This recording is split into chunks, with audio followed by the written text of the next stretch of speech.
Bu noktada ne yapmak gerekiyor? Bazen kaynak ülkede de çalışmalar yapmanız gerekebiliyor. Özellikle Afganistan'da, Pakistan'da, Bangladeş'te vesaire falan bu siyasi göçe kaynaklı gelen ülkelerde mutlaka çalışmalar yapmamız lazım. En yakın tarihte belki siz de görmüşsünüzdür.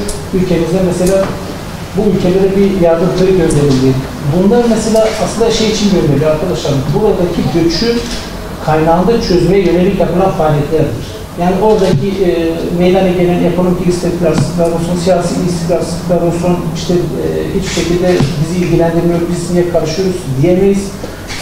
Nihayetinde bizi de etkiliyor. Dolayısıyla sorunlara kaynağında çözüm bulmak en etkili yöntemdir. Pakistan'la ilgili bizim parmak izi sistemimiz var. Pakistanlı göçmenler ülkemize geldiği zaman onların geri gönderme sürecini daha etkin bir şekilde değerlendirmek üzere anlık veri sistemi var. Bu veri üzerinden biz Pakistanlı vatandaşa da kolay bir şekilde tespit edip daha rahat bir şekilde geri gönderebiliyoruz. Tabii bu ikili ülkeler arasında yapılan anlaşmalar oluyor. Ülke içerisinde de adeta bir huzur operasyonlar yapılıyor. Bu düzensiz göçü önlemek anlamında. Ne kadar düzensiz göçmen varsa kolluk birimlerimiz ayrı bir huzur operasyonları yapıyorlar. Bu huzur operasyonlarında da tespit edilen düzensiz göçmenler sınır dışı edilmek üzere geri gönderme merkezlerine gönderiliyor. Düzensiz göç hareketliliğini azaltmak ve kalıcı çözümler bulmak için çeşitli çalışmalar devam etmekte. Alınan tedbirler neticesinde 2,5 milyon düzensiz göçmenin ülkemize girişi engellenmiştir. Sınırdaki güvenliği sağlamak hepinizin bildiği üzere kolluk kuvvetleri birimlerimizce yapılmaktadır. Etkili bir şekilde de devam etmektedir bu çalışmalar.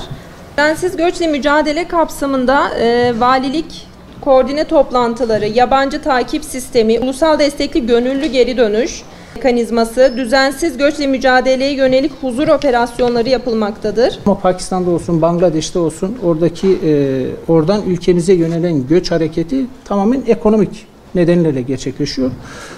Özellikle ülkemiz üzerinde olmasının sebebi ise ülkemizin doğu batı arasında tam geçiş güzergahı üzerinde yer almasından kaynaklanıyor. Artı işte Asya ve Avrupa arasında köprü vazifesi görüyor. İlk sırada tabii ki Afganlı göçmenler geldiğini söyleyebilirim. Aslında ülkemizde sadece 28 yani 5,5 milyon insan içerisinde sadece 28'i mültecidir.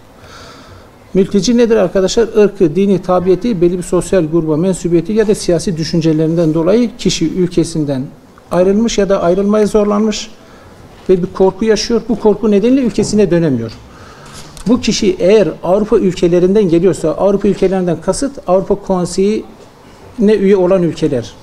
Eğer bu kişi o ülkelerden gelmişse önce uluslararası koruma başvuru sahibi oluyor. Tanımlama süreci sonunda da eğer gerçekten mağdur olduğuna kanaat getirilirse bu kişiye mülteci statüsü veriliyor. Bu kişi eğer Avrupa ülkeleri değil de Avrupa ülkeleri dışından geliyorsa işte Afganistan'dır, Pakistan'dır, İran'dır vesaire falan ya da Afrika'nın herhangi bir ülkesinden geliyor olabilir. Bu kişi ise yine ilk etapta uluslararası koruma başvuru sahibi oluyor. Tanımlama süreci sonunda eğer gerçekten mağdur olduğuna kanaat getirilirse bu ise şartlı mülteci oluyor. Bunun haricinde Suriye'den ülkemize yönelik de bir göç dalgası oldu malumunuz 2011 yılındaki iç savaştan sonra. Suriye'den ülkemize gelen kişilerin statüsü ise arkadaşlar mülteci değildir. Onlar şartlı mülteci de değil. Onların tek bir statüsü var, o da geçici koruma statüsüdür.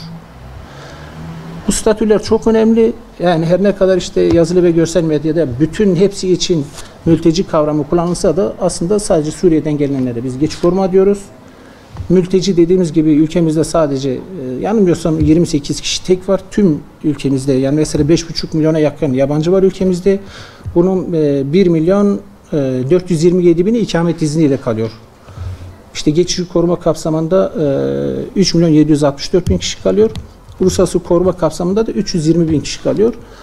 Yani bu mülteci kavramı dediğimiz kişi sadece ve sadece 28 kişi ama ne yazık ki tüm herkes mülteciymiş gibi bir algı yaratılıyor medyada özellikle. Suriyelileri biz geçici korumasını sonlandırıyoruz, gönderiyoruz diyemeyiz çünkü orada hala devam eden bir siyasi istikrarsızlık var. Mesela geri dönen aileler var bazen.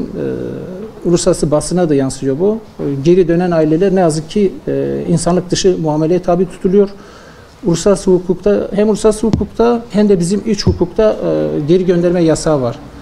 hiç kimse insanlık dışı muameleye tabi tutulacağı ya da işkenceye maruz kalacağı bir yere geri gönderilemez. Ama tabii ki Suriye'deki hayat normale eriştiği zaman tabii ki o zaman da geçici korumanın süresi alınacak bir kararla sonlandırılabilir. Savunmuş olduğumuz şey güvenli, gönüllü ve onurlu geri dönüşleri desteklemek. Çünkü biz yurdundan zorla bir şekilde savaştan kaçan, yurdundan olmuş insanları zorla ülkesine geri göndermek istemiyoruz.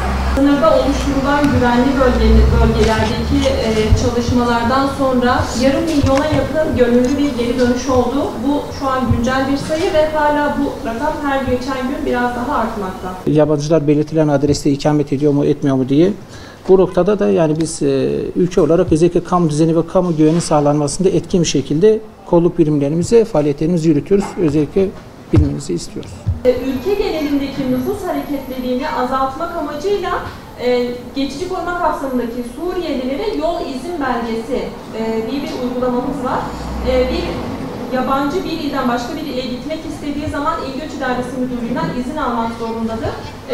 Bu da şu şekilde, eğer haklı bir gerekçesi varsa, sağlık gibi veya daha elzem bir durumu varsa biz bu sebeplere istinaden o yabancıya izin veriyoruz.